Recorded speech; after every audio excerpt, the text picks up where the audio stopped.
जय हिंद एवरीवन। आज का लेक्चर हमारा ज्योग्राफी का दूसरा लेक्चर है और इसमें हम लोग देखने जा रहे हैं भारत का फिजिकल स्ट्रक्चर। और फिजिकल स्ट्रक्चर में खास करके सब टॉपिक के अंतर्गत देखें तो सब टॉपिक का नाम है हमारा भारत का भूगर्भिक संरचना। दरअसल इस टॉपिक में हम लोग ये जानने का कोशिश करेंगे कि भारत का जो भूगर्भिक विकास है वह किस रूप में हुआ है। आज तो हमें भारत में प्लेन कहीं देखने को मिलता है, कहीं हिमालय का पर्वत देखने को मिलता है, कहीं दक्कन का प्लेटू देखने को मिलता है, कहीं राजमहल हिल, खड़गपुर हिल, या कहीं हमें कैमूर की पहाड़ियाँ, या कहीं राजस्थान का डिज़र्ट, या फिर कहीं पे बहुत सारी पहाड़ियाँ जैसे नीलगिरी की पहाड़ियाँ, कार्डामम की पहाड़ियाँ देखने को मिलती है। लेकिन इसका विकास कैसे हुआ है इस भूभाग में, और इस भूभाग में जो भारत का भूभाग है वर्तमान में एक कालक्रम के दौरान, एक लंबे अवधि के दौरान इन सारे चट्टानों का विकास हुआ। विकास कैसे हुआ? तो विकास हुआ, ये सारे जो चट्टान विकसित हुए यह कहीं ना कहीं पहले पृथ्वी के अंदर हुआ करता था।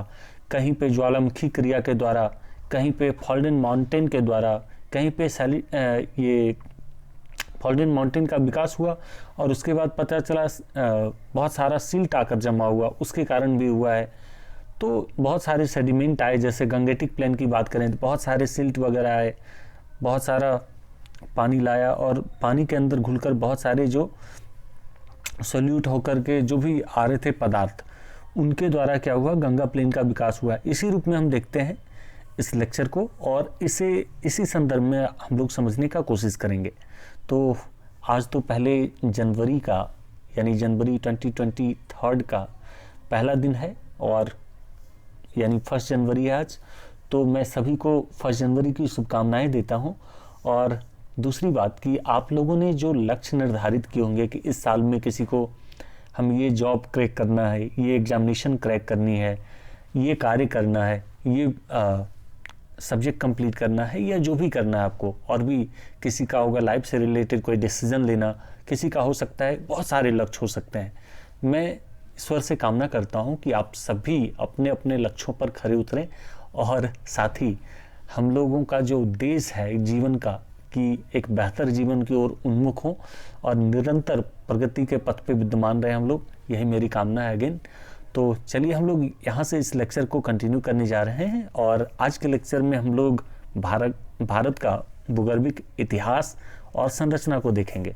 ठीक है, इतिहास पे हम लोग कम जोर डालेंगे इसमें, क्योंकि इतिहास से क्वेश्चन बहुत कम बनता है, लेकिन भारत का भूगर्भिक संरचना से ज़्यादातर क्वेश्चन बनता है।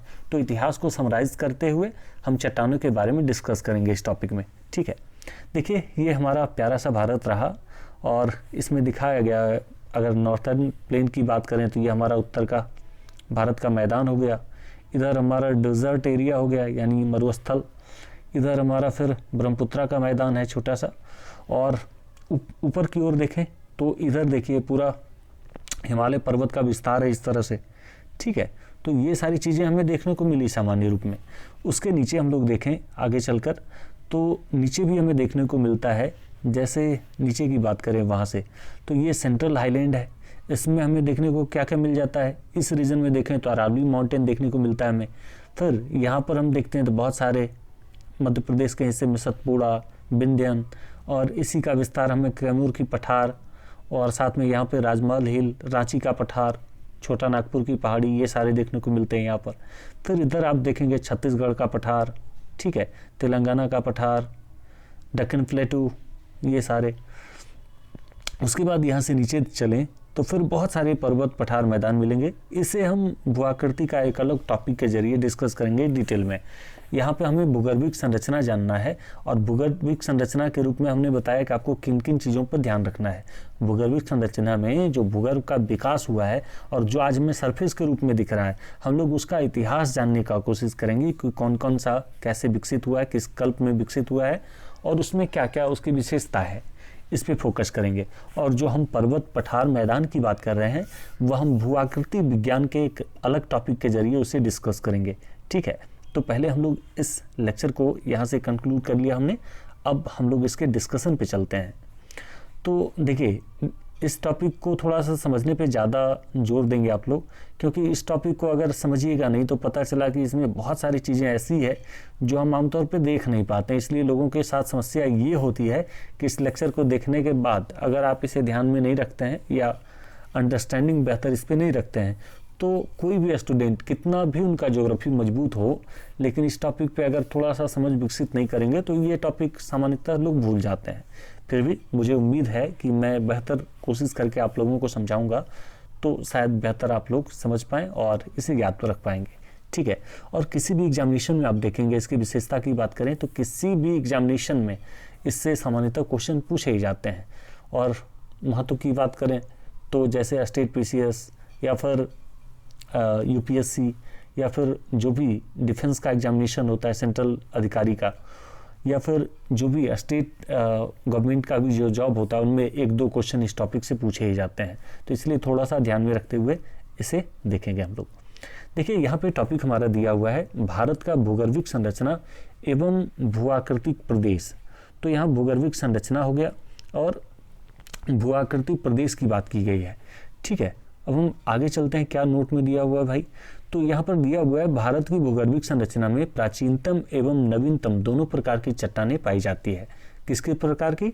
एक तो नवीनतम और दूसरा प्राचीनतम, दोनों प्रकार की चट्टानें पाई जाती है। एक और प्रायद्वीपीय भारत में, यहाँ पर फिर दिया गया है कि एक और प्रायद्वीपीय भारत में जहाँ आर्कियन, गौर करिएगा आर्कियन आया है यहाँ पे शब्द, मैं इसे डिटेल में बताऊंगा। फिर प्राचीन युग की प्राचीनतम चट्टानें पाई जाती है और दूसरी ओर मैदानी भागों में क्वाटरनरी युग की नवीनतम चट्टानें पाई जाती है।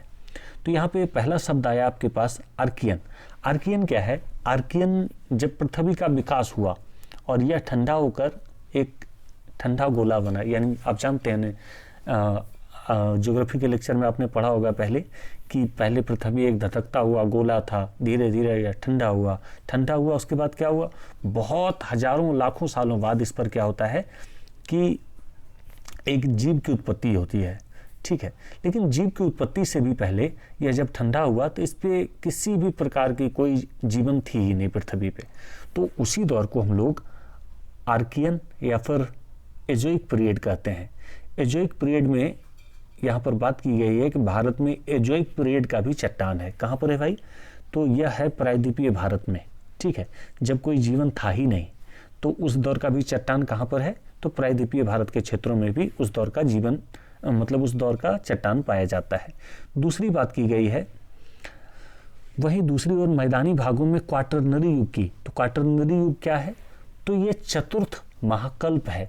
जैसे हम 100 साल को मान लेते हैं कि 1 सेंचुरी है, उसी तरह से जब हम भूगर्भिक इतिहास की बात करते हैं तो उसका एक कैलेंडर होता है, और कैलेंडर में ही जब लगभग 1 लाख वर्ष की बात करते हैं हम, या 1 करोड़ वर्ष की बात करते हैं, 1 करोड़ वर्ष की बात करते हैं, तो उसे क्वाटरनरी युग कहते हैं। और हिमालय के संदर्भ में कहा गया है उत्तरी भारत की बारे में कि जहाँ पर उत्तर भारत में हम देखें तो क्वाटरनरी युग का चट्टान भी देखा जाता है, जिसे हिमालय के रूप में हम जानते हैं। क्वाटरनरी युग का ही एक पीरियड है जिसका नाम है सीनोजोइक, उसी के दौरान हिमालय का विकास हुआ। आगे हम लोग डिस्कशन में से देखेंगे और डिटेल में थोड़ा। देखिए अब उसके बाद बताया गया है भूगर्भिक संरचना की उपयोगिता। अच्छा, उपयोगिता इसकी क्या है भूगर्भिक संरचना की? तो इसकी उपयोगिता यह है कि धात्विक और अधात्विक खनिज दोहन एवं मृदा के रूप में है। मतलब इसी पे डिपेंड करता है कि इस चट्टान में कौन से धात्विक खनिज होंगे और कौन से अधात्विक खनिज होंगे, ठीक है। और जब आप इस टॉपिक को मजबूत कर लेंगे तो अगर माइंस या मेटेलिक नॉन मेटेलिक किसी भी संदर्भ में आपसे क्वेश्चन पूछा जाता है इंडियन ज्योग्राफी से या मैपिंग से, तो हर हाल में आप क्वेश्चन को सॉल्व कर पाएंगे इजिली, ठीक है। तो थोड़ा सा बेहतर ध्यान देकर समझने का कोशिश करें। अब आगे इसमें दिया गया है कि विभिन्न कालानुक्रम में निर्मित संरचना के कारण भारत की भूगर्भिक संरचना में पर्याप्त भिन्नता पाई जाती है, ठीक है। मतलब विभिन्न कालक्रम में अगर विकसित हुआ है तो विभिन्न भूगर्भिक संरचना में अंतर पाया जाएगा। हर जगह का अलग अलग विकास हुआ है तो अलग अलग युग में हुआ है, यही बात यहाँ पे बताई गई है। अब दिया गया है कि भारत की भूगर्भिक संरचना का विवरण निम्नलिखित है। कैसे भाई? तो पहला है आर्कियन क्रम की चट्टानें। आर्कियन क्रम की चट्टानें क्या है? तो आर्कियन, ग्रेनाइट और नीस चट्टानों से निर्मित भारत की प्राचीनतम संरचना है। हमने बताया था कि ये ग्रेनाइट और नीस से बनी जो संरचना होगी उसमें जीवन नाम का कोई चीज़ ही नहीं है, और इस चट्टानों के अंतर्गत देखें तो उसमें जीवाश्म नहीं पाया जाएगा और भी बहुत सारी चीज़ नहीं पाए जाएंगे। इसकी और विशेषता डिटेल में हम जानते हैं। देखिए, मैं बताऊंगा तो आप लोगों को थोड़ा सा ये लगता होगा क्या बता रहा है, लेकिन क्योंकि यहाँ पे नोट में नहीं दिया हुआ है, लेकिन मैं भी जो बात बोल रहा हूँ उसके लिए हमने बहुत सालों तक मेहनत किया है, तभी आपके सामने कुछ भी एक्स्ट्रा दे पाता हूँ। तो भरसक समझने का कोशिश करें यहाँ पर। तो आर्कियन क्रम की चट्टानें में हमने देखा कि ग्रेनाइट और नीस चट्टानों की प्रधानता होती है इसमें, और भारत की प्राचीनतम संरचना यही है जिसे हम आर्कियन संरचना कहते हैं। इसमें हम देखते हैं कि इसकी उत्पत्ति गर्म गलित पदार्थ यानी मैग्मा के रूप में हुआ। तो जैसे पृथ्वी का जब विकास हुआ था, पृथ्वी से कोई वोल्केनिक प्रक्रिया हुई और इसी से क्या हुआ, मैग्मा निकला, और मैग्मा निकल के ये सरफेस पे डालता गया। तो ये सबसे पहले जो मैग्मा का विकास हुआ था, और उसी से ग्रेनाइट और नीस चट्टान की संरचना वहाँ निर्मित होती है। और उसके बाद क्या होता है, इसी को हम कहते हैं आर्कियन क्रम की चट्टानें, क्योंकि ये सबसे पुराना है और यह लगभग 400 करोड़ वर्ष पूर्व इन चट्टानों का विकास हुआ है, जिस दौर में जीवन नहीं था, इसलिए इसका नाम आर्कियन रखा गया है। ठीक है, इसके पीरियड की बात करें तो ये एजोइक पीरियड की चट्टानें हैं सारी। ठीक है, अब यहाँ पर प्रायद्वीपीय भारत की आधारभूत जीवाश्म रहित संरचना, देखिए फिर से आ गया नोट में, यहाँ पर ये जो संरचना है सारी की सारी जीवाश्म रहित है, जो खनिज संसाधनों के भंडार से महत्वपूर्ण है। ठीक है, किस वजह से महत्वपूर्ण है भाई, तो खनिज संसाधनों के दृष्टि से महत्वपूर्ण है। नीचे की परतों में मिलने के साथ इसके नीचे की परतों में मिलने के साथ जटिल संरचना होने के कारण इसका आर्थिक दृष्टि से दोहन अत्यंत कठिन है। बताया गया है कि ये संरचना जो है वह गहराई में है, बहुत गहराई में है, और गहराई में होने के कारण क्या है कि आर्थिक दृष्टि से इसका दोहन करना, मतलब इसका उपयोग में ला पाना बड़ा कठिन है। इसकी खुदाई करके निकालना इस चट्टानों से खनिजों को बड़ा कठिन होता है, यही बात कहा गया है यहाँ पर। अब यहाँ पर फिर से आगे बताया जा रहा है कि इस संरचना का आर्थिक महत्व नहीं है, क्योंकि आप जानते हैं बहुत गहराई में अगर मिलेगा तो आर्थिक महत्व घट जाता है भाई।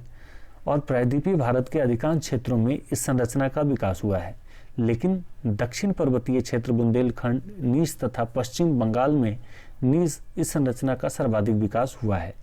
यहाँ तक कि हिमालय पर्वत की जड़ों और अरावली पर्वत की आधारभूत परतों में भी यह संरचना देखने को मिलती है। अब यहाँ पे एक चट्टानों की हमने बात कर ली कि यह जो आर्कियन युग की चट्टानें हैं वह खास करके हमारे प्रायद्वीपीय भारत में पाई जाती है, और उसमें क्या है, इसको मैपिंग के जरिए भी डिस्कस करेंगे डिटेल में हम लोग। पहले एक बार नोट को देख लेते हैं, फिर मैपिंग पे चलेंगे हम लोग।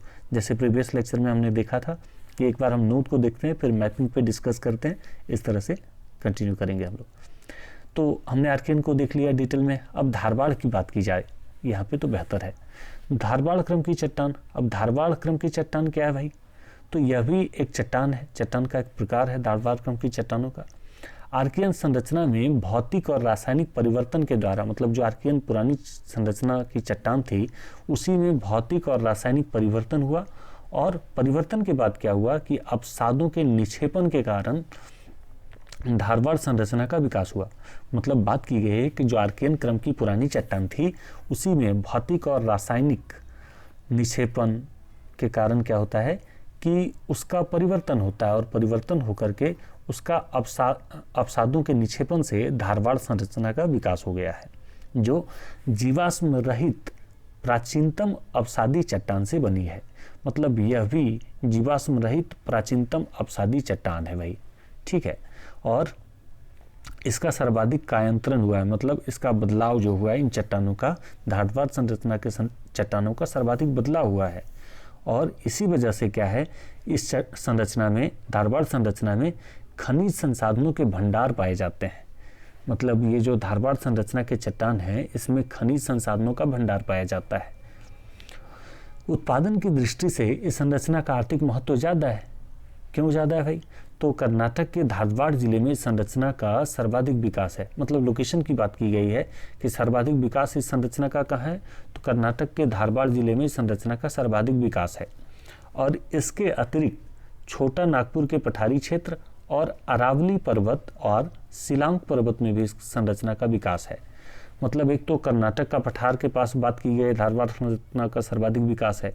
दूसरा छोटा नागपुर की पहाड़ी के पास, और इसी वजह से तीसरा है अरावली के पास।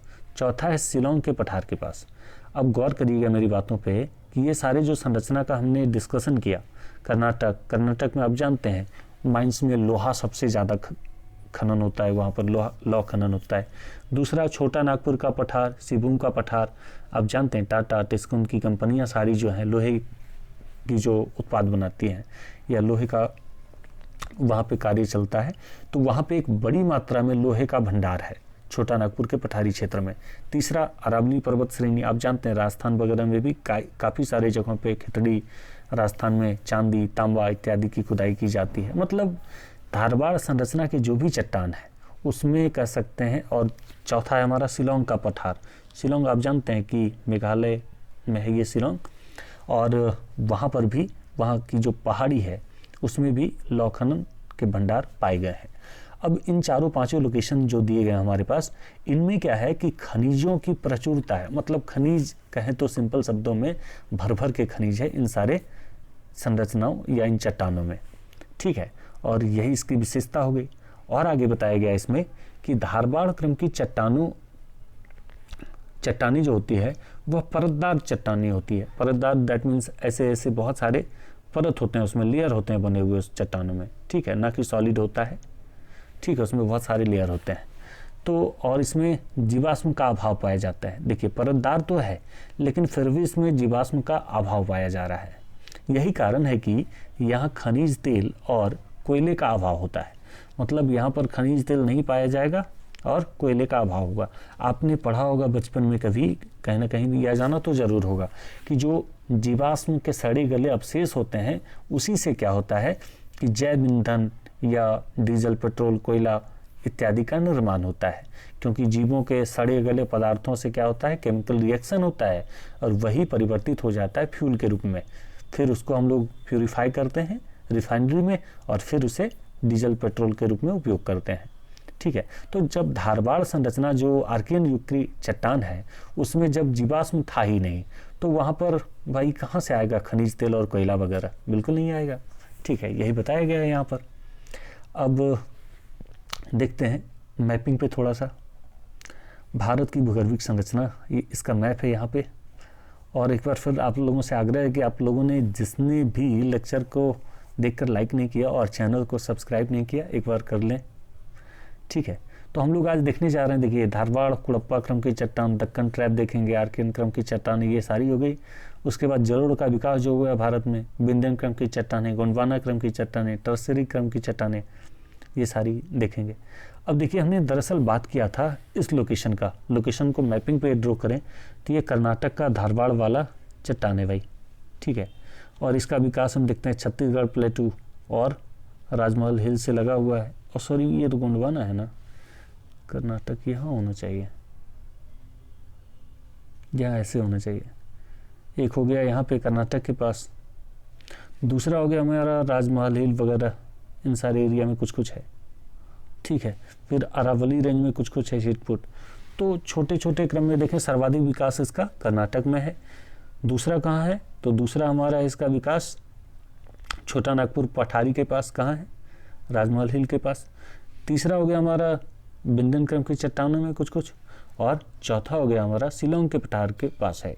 ये 4 जगह इसका विस्तार है धारवाड़ क्रम की चट्टानों का। दूसरा चट्टान है कुड़प्पा क्रम की चट्टान। कुड़प्पा क्रम की जो चट्टानें हैं उसको अगर देखें तो कुड़प्पा क्रम की चट्टान ये रही। सबसे पहले तो ये आंध्र प्रदेश और कुछ कर्नाटक में भी इसका विस्तार है, और फिर तेलंगाना के पठार, उड़ीसा, छत्तीसगढ़ का पठार के पास भी इसका भर भर कर विस्तार है। इन सारे रूपों में हम देखते हैं कुड़प्पा क्रम की चट्टानों को। देखिए धारवाड़ क्या है, कर्नाटक का एक लोकेशन है, एक डिस्ट्रिक्ट है, ठीक है। और वहाँ पे इस चट्टानों की सर्वप्रथम रिसर्च जो हुई थी वहीं पे हुई थी और इसीलिए उसका नाम धारवाड़ क्रम की चट्टानें रख दी गई। उसी तरह से कुड़प्पा क्रम की जो चट्टानें हैं यह आंध्र प्रदेश के कुड़प्पा जिले में इसका सबसे पहले रिसर्च हुआ था और उसी के आधार पे इसका नाम पड़ गया कुड़प्पा क्रम की चट्टान, ठीक है, अब हम लोग नोट पे चलते हैं। अच्छा, अभी धारवाड़ का ही विस्तार कुछ बताया गया है। धारवाड़ क्रम की चट्टानें आर्थिक दृष्टि से अधिक महत्वपूर्ण है और इसमें प्रमुख खनिज जैसे लोहा, सोना, मैग्नीज, अब्रक और कोबाल्ट, क्रोमियम, तांबा, टंगस्टन और सीसा आदि पाए जाते हैं। आप समझ सकते हैं, लोहा, सोना, मैग्नीज, अब्रक, कोबाल्ट, क्रोमियम, तांबा, टंगस्टन और सीसा, ये सारे तो यही तो सारे मुख्य एलिमेंट हैं जो हमारे डेली लाइफ में यूज होते हैं। और इन सब की महत्वता तो इतनी ज़्यादा है कि लोहा, सोना, अब्रक, कोबाल्ट, क्रोमियम, तांबा, टंगस्टन, सीसा इत्यादि के बिना हम जी ही नहीं पाएंगे, क्योंकि ये हमारी लाइफ का एक मूलभूत हिस्सा ये सारी चीज़ बन चुके हैं जिससे ये बनता है। ठीक है, मतलब जो इन एलिमेंट से जो पदार्थ बनाए जाते हैं वह हमारे जीवन का महत्वपूर्ण हिस्सा बन चुका है।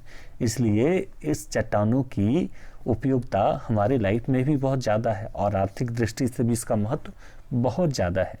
इसलिए धारवाड़ क्रम की चट्टानें जो है वह हमारे लिए बहुत महत्वपूर्ण हो जाती है। अब हम दूसरे चट्टान की बात करते हैं जिसका नाम है कुड़प्पा क्रम की चट्टानें।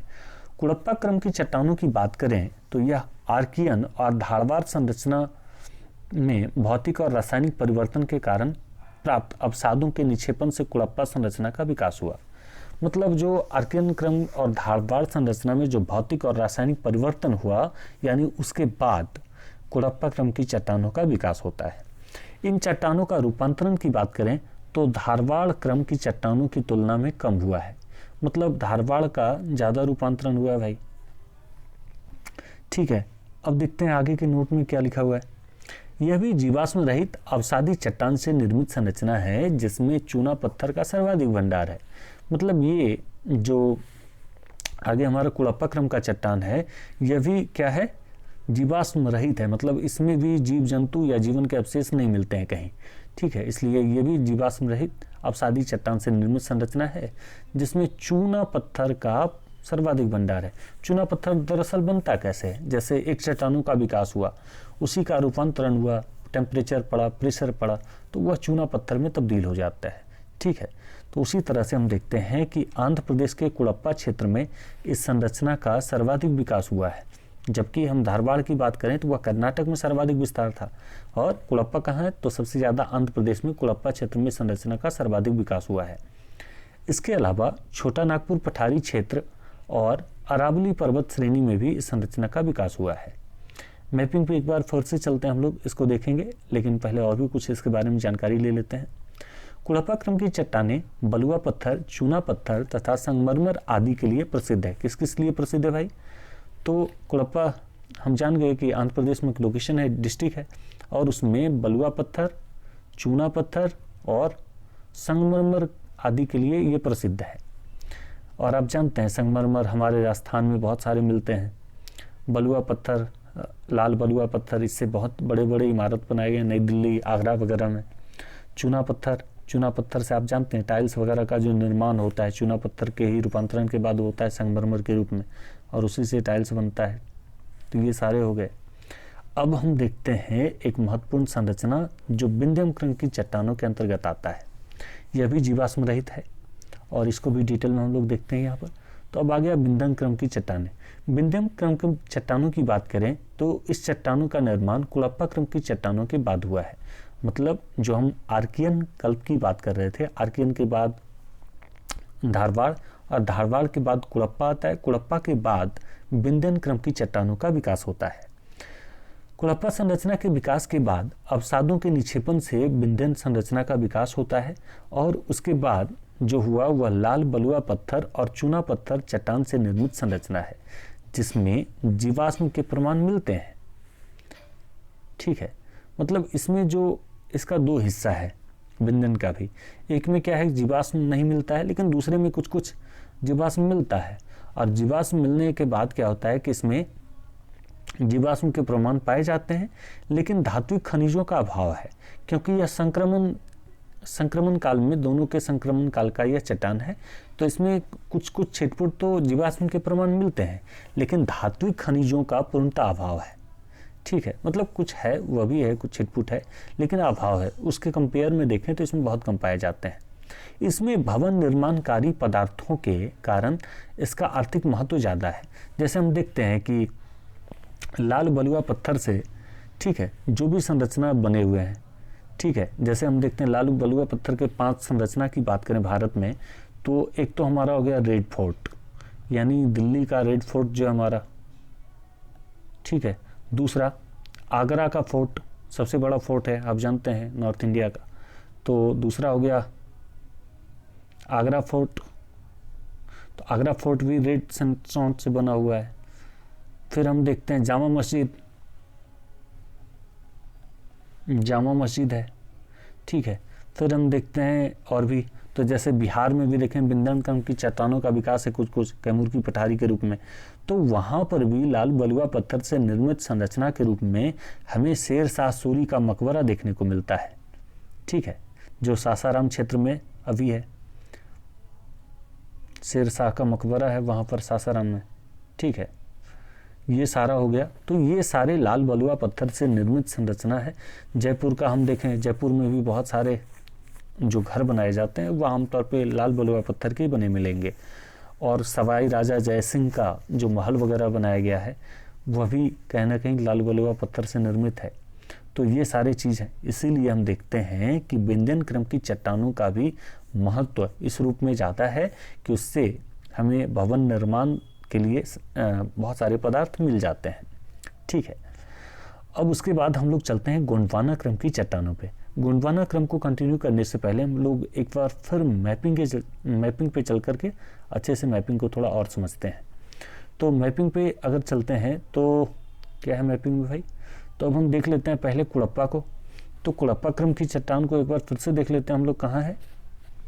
तो इसका सबसे ज़्यादा विस्तार ये कहाँ कुड़प्पा में है। कुड़प्पा का आंध्र प्रदेश का एक डिस्ट्रिक्ट है। दूसरा इसका विस्तार हम देखते हैं तेलंगाना के पठार के समीप है। तीसरा छत्तीसगढ़ के पठार और उड़ीसा का पठार के समानांतर इसका विकास हमें देखने को मिलता है। इन सारे क्षेत्रों में कुड़प्पा क्रम की चट्टानों का विकास देखने को मिलता है। इसके बाद हम बात करें कुड़प्पा के बाद, तो हम बात करेंगे अब कुड़प्पा के बाद अगर बात करें तो वह एक बार बात कर लेते हैं हम लोग विंध्यन क्रम की चट्टानों का, ठीक है, क्योंकि विंध्यन हमने पढ़ रखा। तो विंध्यन क्रम की चट्टानों की एक बार हम लोग बात कर लेते हैं। पहले विंध्यन क्रम की चट्टानों की बात करें तो इसका जो विकास है विंध्यन क्रम की चट्टानों का, वह पीले रंग में आप देख रहे होंगे, ये सारा है, ठीक है। तो ये जो पीला रंग से ढका हुआ क्षेत्र हमें दिख रहा है, जिसका विस्तार हम देखते हैं राजस्थान में भी देखिए बिंदी बिंदी करके दिया हुआ है, छिटपुट। उसी तरह से इधर भी इसका विकास है कुछ। और ये जो एक पट्टी के रूप में हमें दिख रहा है उत्तर प्रदेश, मध्य प्रदेश, राजस्थान, हरियाणा ये क्षेत्रों में फैला हुआ है, और ये बिहार तक और झारखंड तक फैला हुआ है, ठीक है। यह भी कहीं ना कहीं विंध्यन क्रम के चट्टान का ही विकास है। तो ये सारा हमने देख लिया विंध्यन क्रम की चट्टान का कहाँ तक विस्तार है भाई। अब नेक्स्ट क्या चट्टान है, तो गोंडवाना क्रम की चट्टान है। गोंडवाना क्रम की चट्टान की बात करें तो यह भारत में जो है उसका विकास किस रूप में है, तो गोंडवाना क्रम की जो चट्टान है भारत में, इसका विकास देखिए ये पिंक कलर में है। ये तो पिंक कलर में कौन कौन सा है, जैसे हम ये देख रहे हैं सारा संरचना कि ये हो गया, जैसे ये सारे पिंक कलर में है, तो यही हमारा गोंडवाना क्रम की चट्टान का हिस्सा है भारत में, ठीक है। ये महाराष्ट्र में कुछ है, फिर हमारा बीच में आ रहा है एमपी में है, एमपी के बाद कुछ उत्तर प्रदेश झारखंड की सीमा से लगा हुआ है, छत्तीसगढ़, उड़ीसा और आंध्र प्रदेश तक इसका विस्तार पाया जाता है। अच्छा, अब ध्यान रखेंगे इस बात का कि गोंडवाना क्रम की चट्टान जो है इसी में सर्वाधिक मात्रा में हमें खनिज तेल का भंडार मिलेगा, ठीक है। अब नोट पे चलते हैं हम लोग थोड़ा। गोंडवाना क्रम की चट्टान जो है इसमें देखें, इस क्रम की चट्टानों का निर्माण ऊपरी कार्बोनिफेरस काल से लेकर जुरासिक के मध्य हुआ है। देखिए यहाँ फिर आ गया उसी कालक्रम की बात की जा रही, समय अवधि की बात की जा रही है कि कार्बोनिफेरस काल से लेकर जुरासिक काल तक इसका विकास हुआ है, यानी इन दोनों के बीच में इसका विकास हुआ है। किसका भाई, तो गोंडवाना क्रम की चट्टानों का।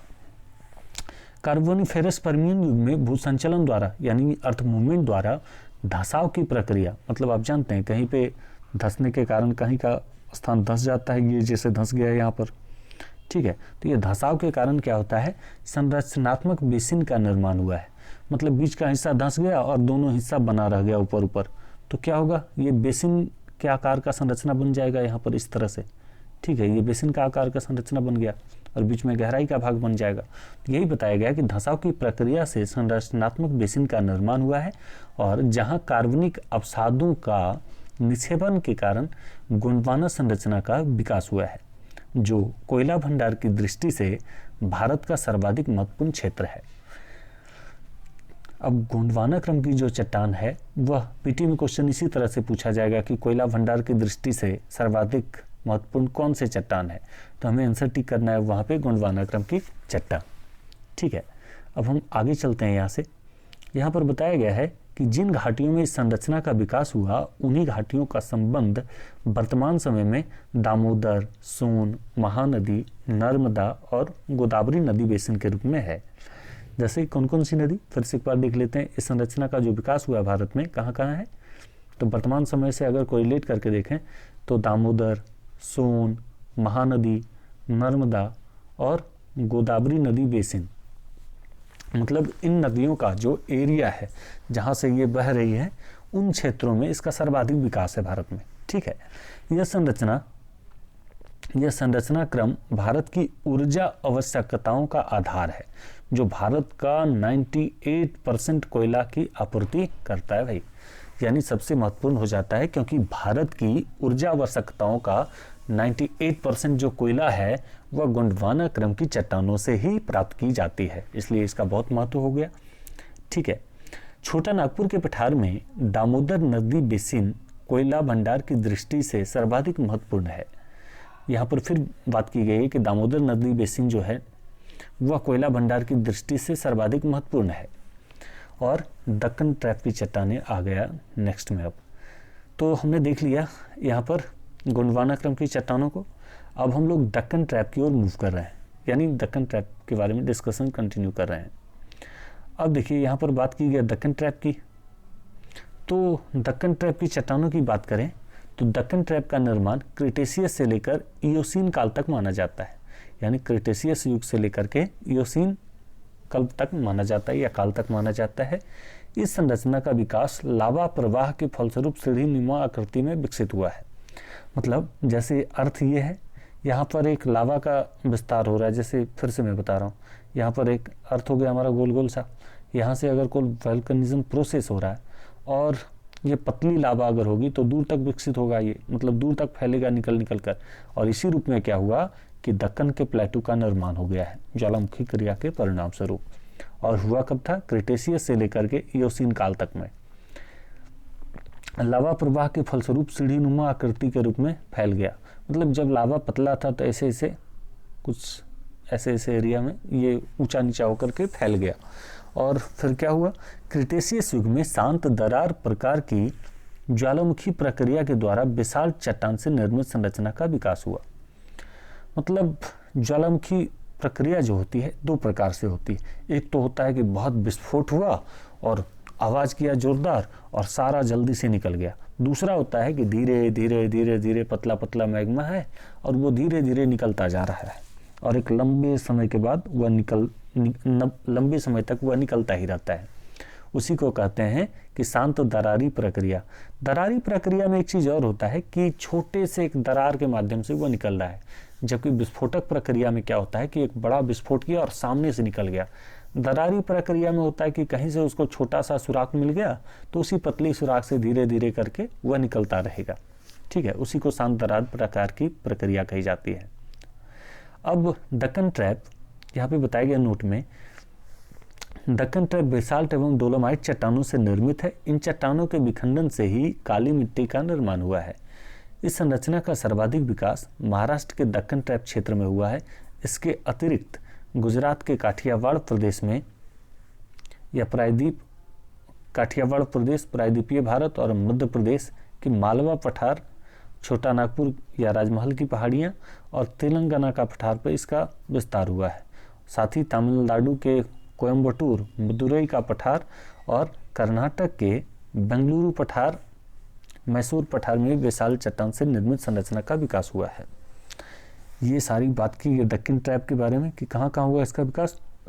तो काठियावाड़ गुजरात का एक क्षेत्र है भाई, प्रायद्वीपीय भारत में मध्य प्रदेश में मालवा पठार के पास, छोटा नागपुर राजमहल की पहाड़ी के समानांतर और तेलंगाना का पठार के पास, तमिलनाडु के कोयम्बटूर मदुरई पठार के पास और कर्नाटक के बंगलुरु मैसूर पठार के पास भी बेसाल्ट निर्मित चट्टान से इस संरचना का विकास हुआ है।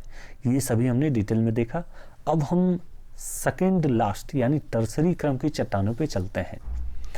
टर्सरी क्रम की चट्टान की बात करें तो यह चट्टानों में क्या क्या विकसित हुआ भाई। तो इस दौर में देखते हैं कश्मीर से लेकर के असम तक इसका विस्तार है। अब कश्मीर से लेकर के असम तक की जब बात की जाती है तो इसमें बहुत सारी संरचना है, जैसे हिमालय पर्वत श्रृंखला हो जाएगा पहला। दूसरा, इसी काल में हम देखेंगे प्लेन वगैरह का कुछ हिस्सा डेवलप्ड होगा।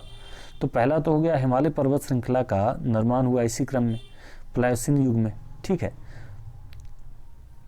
इयोसीन काल के प्लायोसीन काल में हुआ है। अच्छा, इयोसीन प्लेयोसीन को थोड़ा ध्यान में रखना होगा, इसे याद कर पाना तो बहुत टफ है क्योंकि जियोलॉजिकल टाइम स्केल जो है उसको क्रमबद्ध याद रखना थोड़ा टफ होता है रियल में। तो इसको एप्लीकेशन में याद रख लें कि कश्मीर का किस युग में विकास हुआ है। जैसे यहाँ पे दिया गया है कि प्लायोसीन काल तक इसका विकास हुआ है, इयोसीन से लेकर के प्लायोसीन तक हिमालय पर्वत संरचना का विकास हुआ है।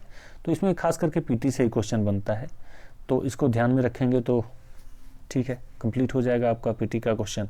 दूसरी बात कि कई एक स्टेट पीसीएस में इस टॉपिक से मेंस में भी एक क्वेश्चन 36 नंबर का पूछा जाता है, जैसे बीपीएससी हो गया, यूपी पीसीएस हो गया, इन सभी में एक क्वेश्चन इससे बनता है मेंस में, और वह लगभग 30 नंबर का होता है, 25 नंबर का होता है, इससे कम का नहीं होता है। तो इसलिए भी थोड़ा सा समझना मैपिंग पे इसको बहुत महत्वपूर्ण है भाई। अब देखिए बताया गया है कि टर्सरी क्रम की जो चट्टानें हैं उसमें उत्तर पूर्वी भारत और जम्मू कश्मीर में निम्न स्तरीय कोयला पाया जाता है। मतलब इसमें कोयला तो पाया जाता है लेकिन निम्न स्तरीय कोयला पाया जाता है, मतलब बहुत लो लेवल का कोयला पाया जाता है, ठीक है। और बात करें हिमाचल प्रदेश एवं गढ़वाल हिमालय में चूना पत्थर के निक्षेप भी पाए जाते हैं, ठीक है। तो ये सारा हमने टर्सरी कल्प में देख लिया कि हिमालय का निर्माण हो रहा है, और हिमालय का निर्माण कहाँ से कहाँ तक हो रहा है, तो जम्मू कश्मीर से लेकर के असम हिमालय तक। तो इसमें खास करके ग्रेटर हिमालय की बात की गई है कि हमारे हिमालय का पूर्णतः विकास हो रहा है, मुख्य हिमालय का। उसके बाद हम लोग क्वाटरनरी चट्टान पे चलते हैं, यानी क्वाटरनरी चट्टान के बारे में नोट पे चलते हैं।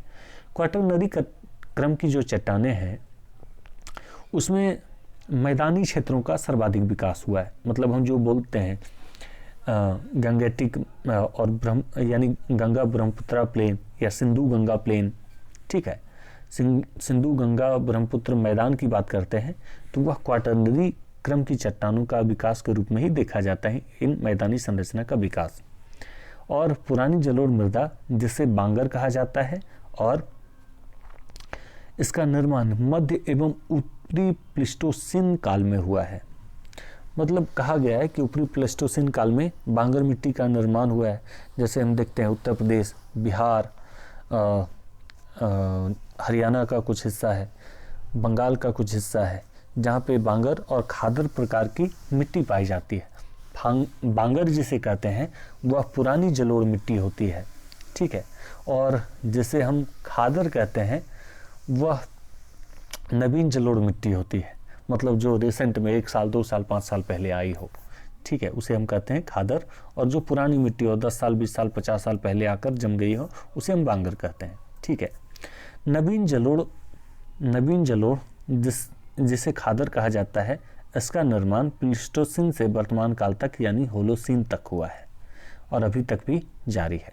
मतलब सबसे जो नवीन कल्प की बात करें वह प्लीस्टोसीन का होलोसीन यहाँ पे देखा जा रहा है। होलोसीन जो पीरियड है वह सबसे नवीन पीरियड है। जैसे हम कहते हैं कि एक साल कंप्लीट हुआ और यानी 11 महीना, और दूसरे साल का 11 महीना 8 दिन कंप्लीट हुआ। तो उसी तरह से होलोसीन की बात की जाए तो यह एक प्रकार से महीना टाइम स्केल में हम देखें जो ज्योग्राफिकल टाइम स्केल में, तो होलोसीन ये महीना के तौर पे उसमें गिना जाता है। मतलब महीना नहीं है लेकिन उसी तरह से एक कल्प का या एक महाकल्प का एक छोटा सा हिस्सा है होलोसीन। ठीक है, मायोसीन, होलोसीन, सिनोजोइक, मेसोजोइक, ये सारे हैं उसमें। उसके बाद हम देखते हैं कि कश्मीर घाटी का निर्माण प्लीस्टोसिन काल में हुआ है। अब यहाँ पे दो और महत्वपूर्ण नोट है भाई कि कश्मीर घाटी का निर्माण जो हुआ वह प्लीस्टोसिन काल में हुआ है और थार के मरुस्थल भी प्लीस्टोसिन काल में निर्मित या उसके निक्षेप मिलते हैं। मतलब थार का मरुस्थल जो है राजस्थान में या हमारा राजस्थान में और पाकिस्तान के कुछ हिस्से में है, तो उसका भी विकास जो हुआ है किस युग में हुआ है, तो प्लीस्टोसिन युग में हुआ है। ये सारे हमने कंप्लीट किया इस लेक्चर में। और अभी तो यहाँ पर हमारा ये लेक्चर कंप्लीट हो रहा है फ़िलहाल, और हम लोग नेक्स्ट लेक्चर के थ्रू कंटिन्यू करते हैं इस लेक्चर को। आप सभी को देखने के लिए बहुत बहुत धन्यवाद। और अगर यह लेक्चर अच्छा लगता है या इस लेक्चर के बारे में और भी कोई सुझाव देना चाहते हैं आप, तो हमें कमेंट बॉक्स के ज़रिए दें, हम ज़रूर उस पर कोशिश करेंगे उसे सुधारने की, अगर कुछ सुझाव होगा आपका तो।